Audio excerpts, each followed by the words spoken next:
اعوذ باللہ السمیع العلیم من الشیطان الرجیم بسم اللہ الرحمن الرحیم الحمد للہ رب العالمین وصلی یا ربی علی محمد وآلہ الطاہرین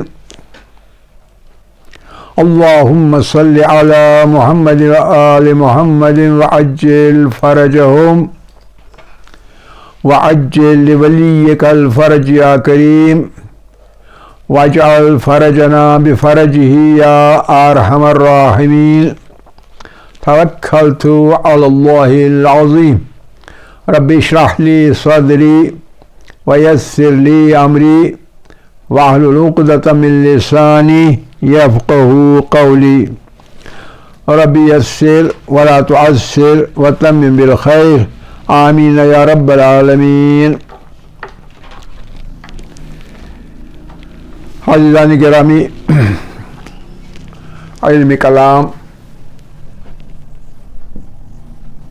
کے سلسلے میں ہماری بات ابھی چل رہی ہے نظام کے سلسلے میں۔ نظام، کیسا نظام قائم کیا جائے جس میں انسان زندگی گزار رہے ہوں، وہ کس طرح کا ہونا چاہیے، کون اسے منظم کرے گا اور کن کے لیے منظم کرے گا؟ کیا انسان ہی خود کریں گے یا کوئی اور کرے گا؟ تو ہم اس نتیجے پر پہنچے ہیں کہ انسانوں کے لیے اپنے ہی لیے یعنی نظام مرتب نہیں کر سکتا ہے، اور اگر کرے گا جیسے کہ ہوتا ہے قوانین انسانوں کے لیے انسان ہی بناتے ہیں تو اس میں بہت خامیاں رہتی ہیں، یہ کارگر نہیں رہتا۔ حقیقت یہ ہے کہ قانون سازی اور قانون کا نفاذ دونوں چیزیں مختص ہیں، مخصوص ہیں بنانے والے کے لیے، خالق کے لیے۔ خالق ہی قانون بنانے کا حق ہے خالق کا ہی، اور صادر کرنے کا والا بھی وہی ہونا چاہیے، کیونکہ جب قانون انسان بناتے ہیں تو یا تو اپنے فائدے کے لیے بناتے ہیں یا اپنی جماعت کے فائدے کے لیے بناتے ہیں، اگر اکثریت کی جماعت ہوئی جیسے جمہوریت میں ہوتا ہے، نمبر ایک۔ اور نمبر دو، جب صادر کرتے ہیں آپ قوانین کو، قوانین ایک تو بنا لیے، اور دوسری جب صادر کرتے ہیں، کبھی قانون اچھا ہوتا ہے لیکن جب صادر کرتے ہیں، نافذ کرتے ہیں، عملاتے ہیں، اجرا کرتے ہیں قانون کا، تو اس طریقے سے اجرا کرتے ہیں کہ اوروں پہ زیادتی کرتے ہیں، ظلم کرتے ہیں، کبھی جبر کرتے ہیں، کبھی کچھ کرتے ہیں، کبھی کچھ کرتے ہیں۔ اور حقیقت میں اگر قانون اچھا بھی بنایا ہو، حالانکہ امکان نہیں ہے، لیکن اگر بنایا ہو بفرض محال جو کہ ناممکن ہے، لیکن فرض کر لیں اگر بنائیں بھی، لیکن اسے ایسے لاگو کریں گے کہ اس میں اپنے لیے فائدہ ہوتا ہے اور ان کے لیے فائدہ نہیں ہوتا ہے۔ یعنی قانون لاگو کرتے ہیں، جب آپ خود کوئی غلطی کریں تو قانون لاگو نہیں کرتے، کوئی اور غلطی کرے تو قانون لاگو کرتے ہیں، تو اس لیے وصول کرتے ہیں اس سے جرمانے وغیرہ وغیرہ، سختیاں وغیرہ، باقی چیزیں۔ یہ مسئلہ ہے۔ تو ہم پہنچے تھے اس نقطے پر کہ اصل میں جو انسانوں کا بنایا ہوا نظام ہوگا وہ ناقص ہوگا، وہ مکمل نہیں ہوگا، اور وہ فائدہ مند بھی نہیں ہوگا۔ تو لہذا حقیقت میں جو نظام بنانے والا ہے وہ وہی بنائے گا، وہ وہی سجسٹ کرے گا جس کا انسان کا جو خالق ہے اور انسان کا سب کچھ جانتا ہے۔ تو لہذا چونکہ وہ اسے پہچانتا ہے، جانتا ہے، شناخت ہے اس کی، تو اس لیے اس شناخت کو نظر میں رکھ کر ہی قانون بناتا بھی ہے، اور قانون لاگو اپنے نمائندے کے ذریعے سے کرواتا ہے، اور وہ ہے انبیاء اور اوصیاء ان کے، ٹھیک ہے نا۔ اور اگر انسانوں پہ یہ کام دے دیں تو انسانوں کے ذریعے سے نابرابری ہوتی ہے، استحصال ہوتا ہے، ظلم ہوتا ہے، جبر ہوتا ہے، انسانوں کی حتیٰ کہ آزادی چھن جاتی ہے۔ کچھ لوگ سمجھتے ہیں کہ قانون جب اوپر سے آ گیا تو یہ ایک طرح سے ڈکٹیٹ ہو گیا، تو لہذا اس میں جو انسان ہے جن پہ قانون لگ جاتا ہے تو وہ آزاد نہیں رہتا، اور یہی تصور ہے جو کہ غلط ہے۔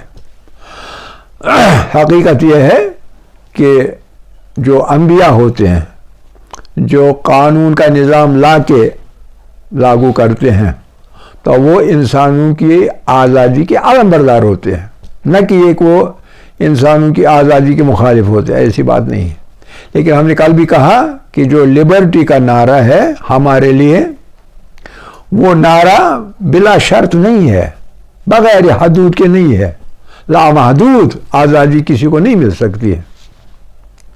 کسی کو آزادی دیں تو کیا لامحدود دیں گے؟ نہیں، شرطیاں دیں گے، حدود کے اندر دیں گے، اس حد سے باہر نہیں جانا ہے۔ آپ اپنی جائیداد بنائیے، آرام سے بنائیے، جتنی محنت کریں گے جائیداد اتنی بن جائے گی آپ کی، لیکن آزادی آپ کو جائیداد بنانے کی۔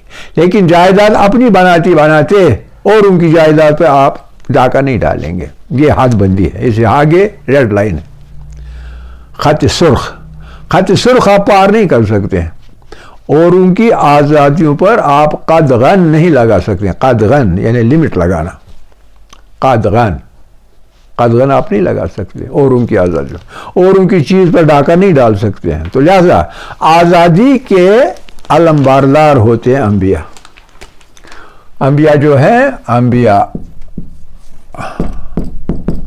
یہ آزادی کے علم بردار، آزادی کے علم بردار، یعنی یہ آواز اٹھاتے ہیں کہ لوگوں کو آزاد کرو۔ لوگوں کو کیوں آپ نے بتوں کے ماتحت رکھا ہے؟ کیوں ایسے خداؤں کے ماتحت رکھا ہے جو کہ خدا ہے نہیں؟ کیوں ایسے حکمران کے ماتحت رکھا ہے کہ جو کہ ظالم ہے، جابر ہے؟ فرعون اور نمرود ایک تو اپنے آپ کو خدا کہتے تھے، دوسرے کے اوروں پر ظلم کرتے تھے، استحصال کرتے تھے، بس صرف اپنا خزانہ بڑھاتے تھے لوگوں کا خون چوس کر۔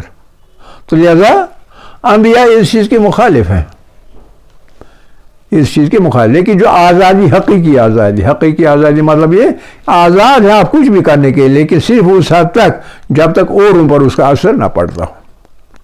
اگر اوروں پر، اپنے بھائی پر، اپنے ہمسائے پر، کسی اور پر آپ کے کوئی کام حاصل کرنے سے اثر پڑتا ہے، منفی اثر پڑتا ہے، مضرت رسان اثر پڑتا ہے، آپ کے کام کرنے سے اس پر مضرت پہنچ جاتی ہے، مضرت یعنی ضرر پہنچ جاتی ہے، تو اس صورت میں آپ ایسا کام نہیں کر سکتے ہیں۔ یہ ایک حد ہے، اس سے حد آگے اسے نہیں جا سکتے، ٹھیک ہے کہ نہیں؟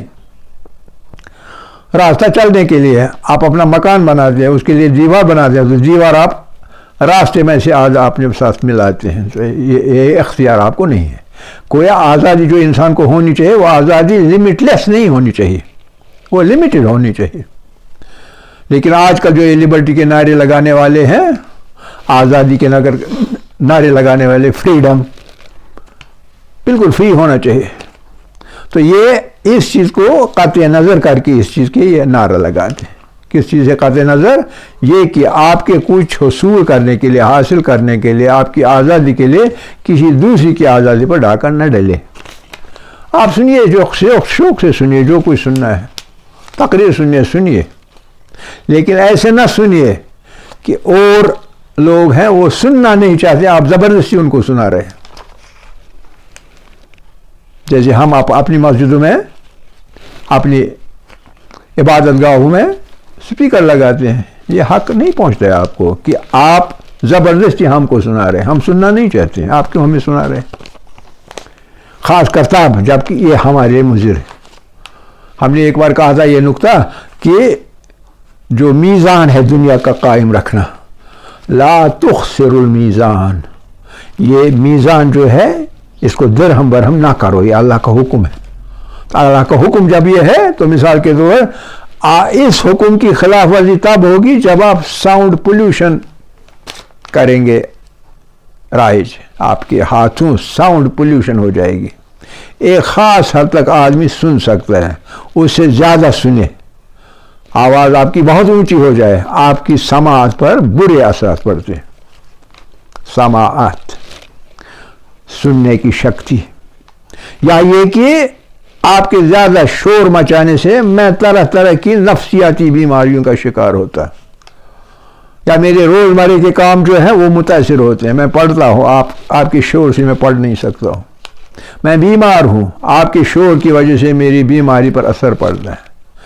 تو اسی سے نتیجہ آپ سمجھ سکتے ہیں کہ آپ آزاد ہیں کچھ بھی کرنے کے لیے، لیکن حدود کے اندر دوسرے پر منفی اثر نہیں پڑنا چاہیے. آپ جلوس نکالتے ہیں، جلوس نکالیے، لیکن راستہ مسدود آپ نہیں کر سکتے ہیں. آپ راستہ، راہ عام، ایک راستہ ہے عام لوگوں کے چلنے کا، آپ اس کو مسدود کریں گے، روکیں گے، چلنے والے چل نہیں پائیں گے. آپ نے روک لیا، آپ دھیرے دھیرے چلتے ہیں. جیسے ہمارے کچھ جلوس ایسے نکلتے ہیں کہ لوگوں کے لیے مشکلات پیدا ہوتی ہیں. یہ شرعاً جائز نہیں ہے. جو چیز جائز نہیں ہوتی ہے وہ حرام ہوتی ہے. تو یہ چیز حرام ہے. کیوں؟ کیونکہ چلنے والے کے لیے ایک راستہ آدھا چھوڑیے، آدھے آپ استعمال کیجیے، کوئی حرج نہیں. تو یہی ہوتا ہے کہ فریڈمز جو ہے، freedoms, various kinds of freedoms, ان پہ ایک لمٹ لگنی چاہیے. لمٹ لیسلی آپ فریڈم حاصل نہیں کر سکتے ہیں جہاں اوروں پر اس کا منفی اثر پڑے. تو لہذا جو انبیاء ہوتے ہیں وہ آزادی کے علم بردار ہوتے ہیں، لیکن کس چیز کی آزادی کے؟ جو آزادی محدود ہو. یہ محدود کیا مطلب؟ محدود یہ مطلب ایک حد، اس حد سے آگے آپ نہیں جا سکتے، کیونکہ اس محدود ہونے سے ایک سرخ لکیر لگتی ہے. سرخ خط سرخ، خط سرخ، خط سرخ ہے. اس سے آگے آپ نہیں جا سکتے ہیں. یعنی جس سے کہ اوروں کے لیے نقصان ہو، اوروں کے لیے تکلیف پیدا ہو جائے، اوروں کے لیے مشکلات پیدا ہو جائے، تو وہ لمٹ، وہ حد آپ پار نہیں کر سکتے. صحیح ہے کہ نہیں؟ انشاءاللہ آپ کی شادی ہو جائے کل نہیں پرسوں ہو جائے گی، پرسوں نہیں نرسوں ہو جائے گی، تو مگر ہو جائے گی کبھی نہ کبھی. پھر آپ کی بیوی آ جائے گی اور وہ کہے گی مجھے آزادی ہونی چاہیے کھانا نہ بنانے کی، مجھے آزادی ہونی چاہیے کام نہ کرنے کی. صحیح ہے. پھر کون کرے گا؟ کسی کو تو کرنا ہوگا. ڈویژن آف لیبر تو ہوگا. اگر آزادی ہم کہیں آزادی ہے، اچھا ٹھیک ہے، آپ سوتی رہو، میں پکاتا بھی رہوں گا اور کھاتا بھی رہوں گا، لیکن پھر تجھے کچھ کھانا نہیں ہے نا. کوئی ایک خط سرخ کہیں نہ کہیں لگ جاتا ہے ہر چیز میں، ہر چیز میں. یہی سب کچھ میں ہے. برابری، ایکوالٹی، برابری. لیکن کچھ کام مریض نہیں کر سکتا ہے، جو صحت مند ہے وہ کرے گا. ہم کہیں گے برابری ہے تو لہذا مریض کو بھی اپنا کام دے دو تو جو صحت مند ہے وہ بھی کرے گا. ایسا تو ہو نہیں سکتا ہے نا. تو لہذا عقل مندی یہ ہے کہ ہر جگہ چاہے آزادی ہو،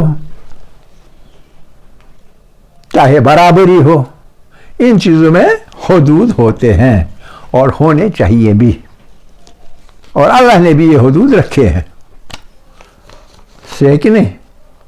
تو لہذا یہ سب چیزیں کیوں ہم کہتے ہیں؟ ہاں، یہ سب چیزیں 3 وجوہ کی بنا پر ہم کہتے ہیں. اور وہ یہ کہتے ہیں، وہ 3 چیزیں جو ہیں وہ نمبر 1، جو انسان، یہ سب نظام کس چیز کے لیے ہوتا ہے؟ انسان کے لیے. نظام ہے ایک انسان کے لیے، نظام، قانون، سوسائٹی وغیرہ وغیرہ ایک انسان کے لیے ہوتا ہے. اور انسان کے لیے کس لیے ہوتا ہے؟ اس لیے کہ نمبر 1 انسان کی جو استعداد ہے، یعنی قابلیت. قابلیت میں 2 چیزیں ہیں. ایک کہ خدا کی دی ہوئی قابلیت، ایک شخص میں ایک طرح کی قابلیت ہوتی ہے، دوسرے شخص میں دوسرے طرح کی قابلیت ہوتی ہے. اس قابلیت کو ظاہر کرنے کی مواقع ہونے چاہیے. وہ کب ہوں گے؟ جب کہ جو معاشرہ آپ نے بنایا اس میں آزادی ہو. آزادی کس چیز کی؟ کہ مجھ میں مثال کے طور پر ڈاکٹر بننے کی استعداد ہے، صلاحیت ہے، تو وہ صلاحیت کے مطابق مجھے کام ملنا چاہیے. اس چیز میں آزادی ہونی چاہیے. اور پھر کس حد تک میں تکامل اپنی پرسنالٹی کا کروں، تو اس چیز کے لیے بھی آزادی ہونی چاہیے. لہذا آزاد معاشرہ جو ہوگا، حدود کے ساتھ ساتھ اس میں نمبر 1 انسان کی استعداد بڑھ جاتی ہے. استعداد جو ہے انسان کی قابلیت وہ بڑھ جاتی ہے. جس میں استعداد نہیں ہے وہ کسی اور چیز کی استعداد ہوگی، کوئی نہ کوئی استعداد تو ہوگی. کیپیبلٹیز ول بی ڈفرینٹ، کیونکہ انڈیویجول ڈفرینسز ہوتی ہیں. تو اپنی اپنی استعداد، اپنی اپنی قابلیت، اپنی اپنی کیپیبلٹی، اس میں اسے کام کرنے کا موقع مل جائے گا جبکہ آزادی ہوگی. جب آزادی نہیں ہوگی تو وہ کام کرنے کا موقع نہیں ملے گا. اور پھر اس استعداد میں ڈیولپمنٹ، تکامل، پہلا یہ کہ استعداد، دوسرا ہے کہ اس میں تکامل. یہ دونوں چیزیں جب آزادی ہوگی لیکن محدود ہوگی تو اس صورت میں راستے کھلے. یہ پہلی چیز ہے استعداد اور اس کا تکامل، نمبر 1 یہ. اور پھر نمبر 2 جو ہے وہ یہ ہے کہ ارادے انسان کے ارادہ، ہر کسی کے ارادے ہوتے ہیں. کوئی کچھ کرنا چاہتا ہے، کوئی کچھ کرنا چاہتا ہے، کوئی کچھ کرنا چاہتا ہے، ارادہ کرتا ہے. آپ کے ارادے ایک ہے، میرے ارادے کچھ اور ہیں، آپ کے ارادے کچھ اور ہیں، اس کے ارادے کچھ اور ہیں. الگ الگ ارادے. کس بنیاد پر؟ انہی استعداد کی بنیاد پر ارادے ہوتے ہیں. اب ان ارادوں کے بارے میں قید نہیں ہونی چاہیے، اس میں بھی آزادی ہونی چاہیے. لیکن جہاں ایک جابر حکمران ہو وہاں قید لگ جاتی ہے. انسان اپنا ارادہ مکمل فلفل نہیں کر سکتا ہے. ارادے فلفل کرنے کے مواقع ان آزادی کے نظاموں میں ہوں گے جہاں کے خط سرخ بھی لگے ہیں جن سے آگے آپ جا نہیں سکتے ہیں. لہذا دوسری چیز ارادہ. اور تیسری چیز کیا ہوتی ہے؟ تیسری چیز ہوتی ہے ہر انسان میں ارادے کے لحاظ سے، استعداد کے لحاظ سے ایک جوش ہوتا ہے. ایک جوش، ولولہ، جسے ہم ولولے کہتے ہیں. جوش اور ولولہ، یہ جوش اور ولولہ جو انسان میں ہوتا ہے کچھ کرنے کا، کچھ نہ کچھ کروں گا میں زندگی میں، مجھے کچھ نہ کچھ کرنا ہے، بیٹھے نہیں رہوں گا. اور کیا کروں گا؟ اپنی استعداد کے مطابق، اپنے ارادے کے مطابق کروں گا. لیکن یہ جوش جو ہے، یہ جوش جو ہے یہ ٹھنڈا ہو جاتا ہے. کس کی وجہ سے؟ جابر کی وجہ سے، جو آپ کو کرنے نہیں دیتا ہے. اور جوش ٹھنڈا کیوں؟ ٹھنڈا اس لیے مجھے استحصال کرنے دو، میں آپ کا استحصال کرنا چاہتا ہوں، یہ مجھے کرنے دو. آپ انقلاب مت لاؤ، آپ اٹھو نہیں، اپنے حقوق مت مانگو. ٹھنڈا کرنا. تو یہ جو ہے جوش اور ولولہ، اس کو ٹھنڈا کرتا ہے وہ نظام جس نظام میں انسان جکڑے ہوئے ہیں. اور یہ ہر طرح کا، یہ صرف ڈکٹیٹرشپ میں نہیں ہے. آمریت کی جو اکثریت کی آمریت ہے، اکثریت کی آمریت میں بھی جو اقلیت ہے اس کا جوش ٹھنڈا کیا جاتا ہے، اس کا ولولہ ٹھنڈا کیا جاتا ہے. اس کو ارمان اپنے پورے کرنے نہیں دیا جاتا ہے، اس کو اپنی قابلیتیں جو ہے استعداد وہ پن اپنے نہیں دیا جاتا ہے. اور اس کے ارادے جو ہیں ان کی ارادوں پر روک لگائی جاتی ہے. ایسے قوانین کہ ایسا کرنا ممنوع ہے، پروہیبٹڈ، یہ آپ نہیں کر سکتے. کیوں نہیں کر سکتا؟ پروہیبٹڈ ہے، اور کیا قانون ہے، نہیں کر سکتے. کوئی عقل کی بات نہیں. کیوں کا کوئی جواب نہیں ان نظام میں.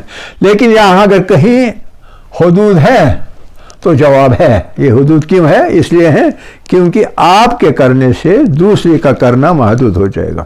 آپ بھی کرو، دوسرے کو بھی کرنے دو. آپ بھی اپنے جو ارادے ہیں پورے کرو، لیکن دوسرے کے ارادوں کو بھی پورے کرنے دیجیے. آپ کا جوش ہے تو دوسرے کا بھی جوش ہے، ولولہ ہے کچھ کرنے کا، کرنے دو. بلکہ جو ایسے نظام ہوتے ہیں ان نظاموں میں جوش اور ولولہ بڑھایا جاتا ہے، نہ کہ روکا جاتا ہے. یہاں توقف ہے، اس نظام میں توقف ہے. توقف روک لگانا، نہیں کرنے دینا کچھ. لیکن جو الہی اور انبیاء کے نظام ہوتے ہیں اس میں توقف نہیں ہوتا ہے، اس میں روک ٹوک نہیں ہوتی ہے. اس میں بلکہ مواقع فراہم کیے جاتے ہیں. صرف ایک شرط ہوتی ہے، اور وہ شرط صرف یہ ہے کہ دوسرے کے حقوق پہ آپ ڈاکہ نہیں ڈال سکتے. صحیح کہ نہیں؟ تو یہ ہے ایک نقطہ کہ آزادی کا نظام جو یہ الہی نظام ہے ان میں غلط پروپیگنڈا ہے کہ اس میں آزادی نہیں ہے. یہ پہلا نقطہ ہے کہ ایسا نہیں ہے، بلکہ اس کے برعکس ان لوگوں نے جو زنجیریں لگائی ہیں، جو زنجیریں پہنائی ہیں انہوں نے، وہ زنجیریں توڑنے کی حرکت دیتے ہیں. یہ ہمارے الہی نظام انسانوں پر حکمرانی کی زنجیریں کاٹ دو، توڑ ڈالو. یہ زنجیریں توڑ ڈالو. ان کو اتار پھینکو. بیڑیاں لگی ہیں، ان بیڑیوں کو اتار پھینکنا ہے اور اپنا کام آزادی سے کرنا ہے. یہ ایک طرح سے یہ جابر حکمران ایک قہر لگاتے ہیں، زنجیریں لگاتے ہیں، بیڑیاں پہناتے ہیں، کرنے نہیں دیتے کچھ. تو یہ زنجیریں توڑنے کی جو سٹیمولیشن کرتے ہیں وہ یہ الہی نظام کے جو انبیاء ہیں، اللہ کے نمائندے، وہ یہ کام کرتے ہیں، لوگوں کو آزاد کرتے ہیں. گویا وہ کہتے ہیں آزاد نہیں کرتے، ہم کہتے ہیں آزاد کرتے ہیں. کس چیز سے؟ زنجیروں سے. جو ان چیزوں پر زنجیریں بندھی ہوئی ہیں، ان زنجیروں سے، ان بیڑیوں سے آزاد کر کے انسانوں کو نجات دلاتے ہیں. ٹھیک ہے کہ نہیں؟ تو یہ ہے ایک نقطہ. اگلا نقطہ یہ ہے کہ اب جب یہ سسٹم ہوگا تو لہذا جو الہی نظام ہوگا، یہ نظام جو ہوگا یہ ناقص نہیں بلکہ مکمل نظام ہوگا. ناقص نہیں بلکہ مکمل، بے عیب، مکمل، بے عیب اور مفید. انسانوں کے لیے مفید، انسانوں کے لیے فائدہ مند. فائدہ مند کیونکہ یہ تین چیزوں کا خیال رکھا جاتا ہے ادھر. انہی تین چیزوں پر قید لگ جاتی ہے جب لگ جاتی ہے، اور وہ انسانوں کے لیے بہت مضر ہوتا ہے، وہ فائدہ مند نہیں ہوتا ہے. ایسے میں جب ایسا سسٹم ہوگا لہذا چند چیزوں کا تصور بھی آپ نہیں کر سکتے ہیں. اور وہ تصور کیا ہے؟ وہ کس چیز کا تصور نہیں کر سکتے ہیں؟ علم کے بجائے جہالت کا تصور. جہالت کا آپ تصور ہی نہیں کر سکتے، کم علمی کا تصور ہی نہیں کر سکتے، بلکہ علم کو فروغ ملتا ہے اس نظام کے اندر.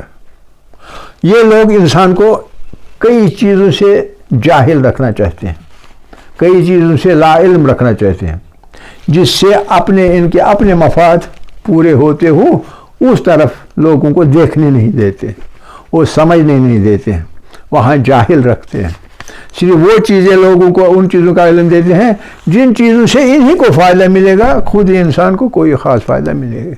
لہذا جہالت کا، اور جہالت کے ساتھ ساتھ ظلم اور ناانصافی، ظلم و ناانصافی،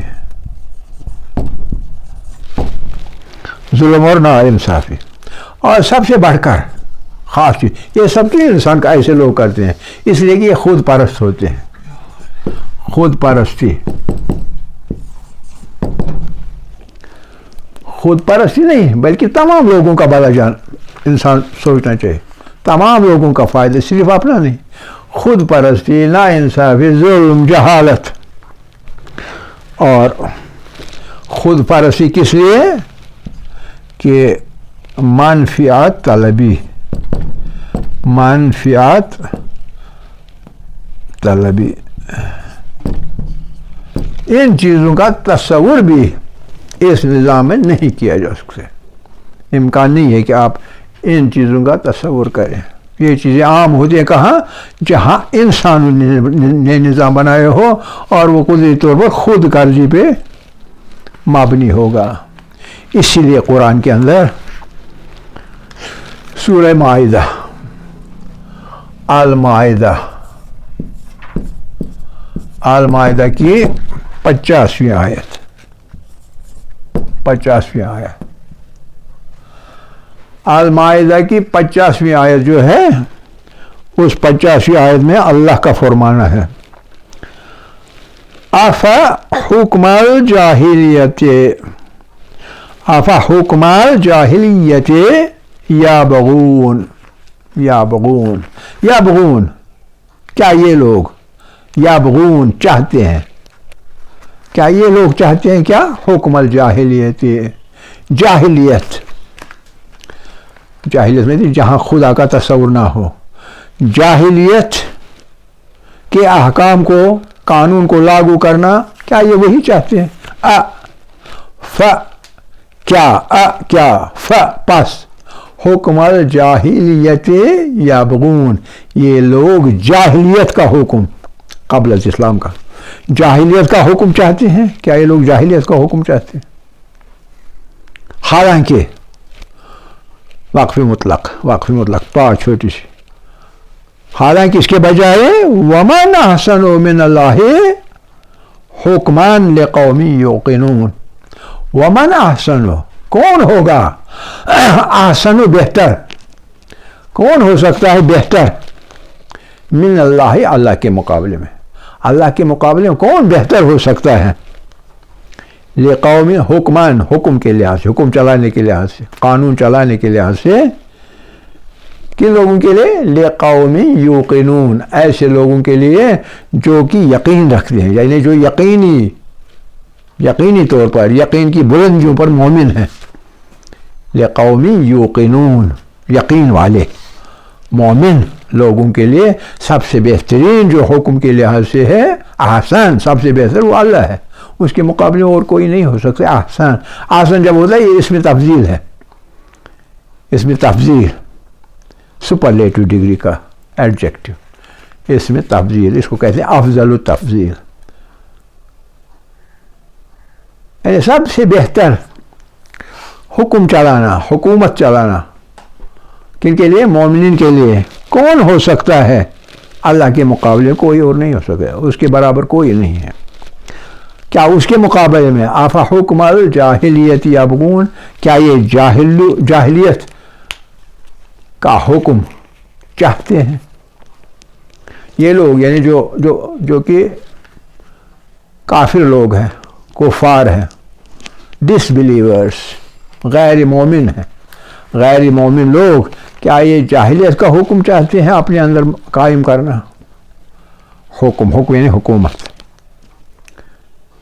حالانکہ بہترین جو حکومت جو ہے، بہترین حکومت چلانے والا اللہ کے مقابلے میں اور کوئی نہیں ہے، لیکن کن لوگوں کے لیے، ایسے لوگوں کے لیے، لقوم یوقنون، ایسے لوگوں کے لیے جو کہ صاحب یقین ہے، جو کہ مومن ہے، صاحب یقین ہے، ایمان والے، ان کے لیے بہترین اسے سسٹم کوئی اور نہیں ہو سکتا ہے اللہ کے سسٹم کے مقابلے میں، اللہ کے سسٹم، حکومت چلانے کے مقابلے میں کوئی اور سسٹم بہتر نہیں ہو سکتا ہے، کس چیز کے لیے، حکومت چلانے کے لیے، ایک نظام ہے لوگوں کو پیرونے کے لیے، اس کے مقابلے اور کوئی نہیں ہو سکتا ہے۔ اور یہ ایک جگہ، اور دوسری جگہ ہے سورہ اعراف کی 87ویں آیت، الاعراف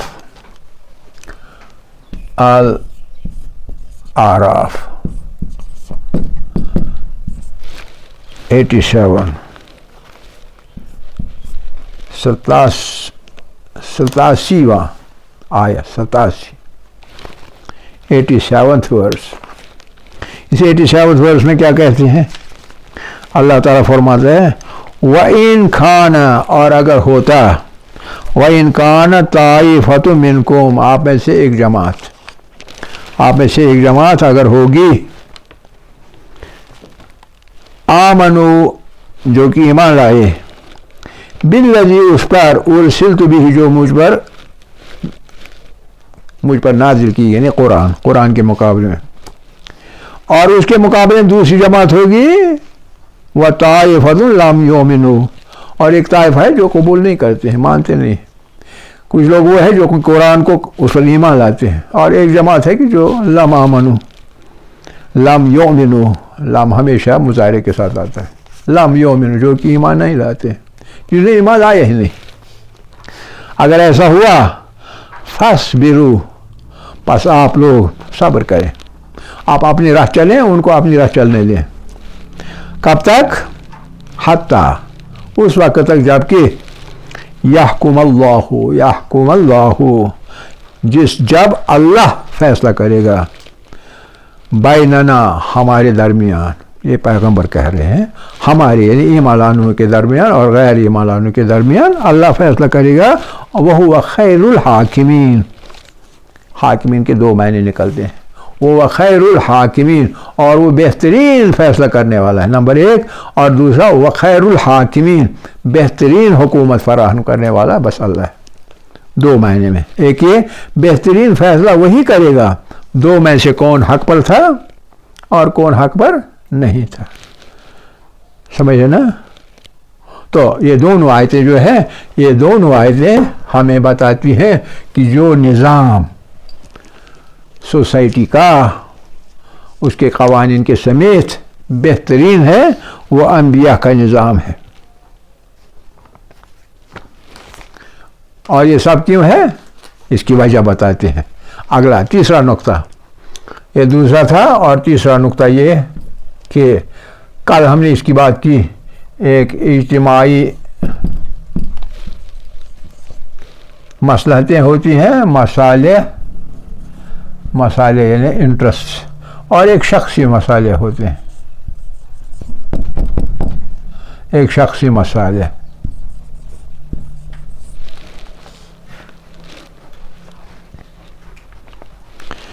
اور امتیاز کیا ہے اس نظام کا، یہ نقطہ ذرا کل کے مقابلے میں اب آگے سے، کل اس کا ہم نے انٹروڈیوس کیا، یہ اجتماعی کیا ہوتا ہے، انفرادی کیا مسئلے ہوتے ہیں.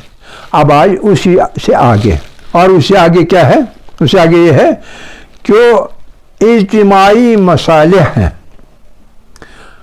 انبیاء کے نظام میں. اجتماعی مصالح کیوں ہیں؟ وہ مسئلتیں ہیں اجتماع کے لیے، اجتماع اس میں اجتماع کے فائدے کی باتیں ہوتی ہیں، لیکن وہ فائدے کی باتیں کیوں؟ اصل چیز کیا ہے؟ اصل چیز یہ ہے کہ اجتماعی مصالح ہمیشہ کس کے لیے ہیں؟ شخصی مسائل کے لیے، یعنی public interest, social interest, community interest. یہ انٹرسٹ ہم ڈھونڈتے ہیں، ان انٹرسٹ کی باتیں کرتے ہیں. کس لیے باتیں کرتے ہیں؟ ایک انڈیویجول کے لیے، انڈیویجول مصالح کے لیے. پرسنل انٹرسٹ اصل چیز ہے، پرسنل انٹرسٹ، لیکن پرسنل انٹرسٹ افراد کے پورے ہونے چاہیے. اس کے لیے ہمیں سوسائٹل فریم ورک ایسا بنانا ہے کہ اجتماعی مصالح جو ہے ان کو نظر میں رکھ کر ہمیں نظام ایسا بنانا ہے کہ اجتماعی مصالح، اجتماعی انٹرسٹ، اجتماعی مصلحتیں ان کو کیٹر کیا جائے. وی کیٹر فار دیم، یا ان کا خیال رکھا جائے. یہ خیال کیوں رکھنا ہے؟ اس لیے کہ یہ نقطہ، اب نقطہ یہ ہے کہ اجتماعی مسائل جو ہے وہ اس نظام کے اندر ہمیشہ پلٹتے ہیں شخصی مسائل کی طرف. یعنی جب آپ اجتماع کی بات کرتے ہیں، اجتماع ٹھیک ہونا چاہیے، ویلفیئر اسٹیٹ، ویلفیئر کمیونٹی، جب وہ بات آپ کرتے ہیں تو نتیجہ نکلتا ہے وہ تب ہوگا جب کہ انڈیویجول کے آپ جو نیڈس ہیں، ریکوائرمنٹس ہیں، وہ فلفل کریں گے. اور ایسا کیوں ہے؟ ایسا اس لیے ہے کہ آخر پر اجتماعی مسائل ختم ہو جاتے ہیں جب انسان مرتا ہے، اور جب سب کے سب انسان مر جائیں گے قیامت کے وقت، تب ان کا وجود کہیں نہیں ہوگا. لیکن جو شخص ہے، شخص کے بھی مرتا نہیں، شخصی مسائل کنٹینیو کرتے ہیں. یعنی جو کچھ آپ نے یہاں نیک کام کیے ہیں اس کا بدلہ آپ کو آخرت میں، عقبہ میں ملنا ہے. ٹھیک ہے نا؟ گویا اجتماعی مسائل پلٹتے ہیں شخصی مسائل کی طرف. اجتماعی مسائل اس لیے ہیں تاکہ شخصی مسائل بھی اسی فریم ورک میں، اسی ماحول میں پن اپ جائیں، بڑھ جائیں، پورے ہو جائیں. شخصی مسائل، ہر شخص، ہر انڈیویجول کے انٹرسٹ کو نظر میں رکھ کر اجتماعی مسائل کے لیے ماحول تیار کیا جاتا ہے. یہ اس نظام کی خاصیت ہے، کیونکہ شخص مرتا نہیں ہے، اجتماع جو ہے وہ ختم ہو جاتا ہے. آخر دعوانا الحمدللہ رب العالمین. الحمدللہ اول و آخر و ظاہر و باطن.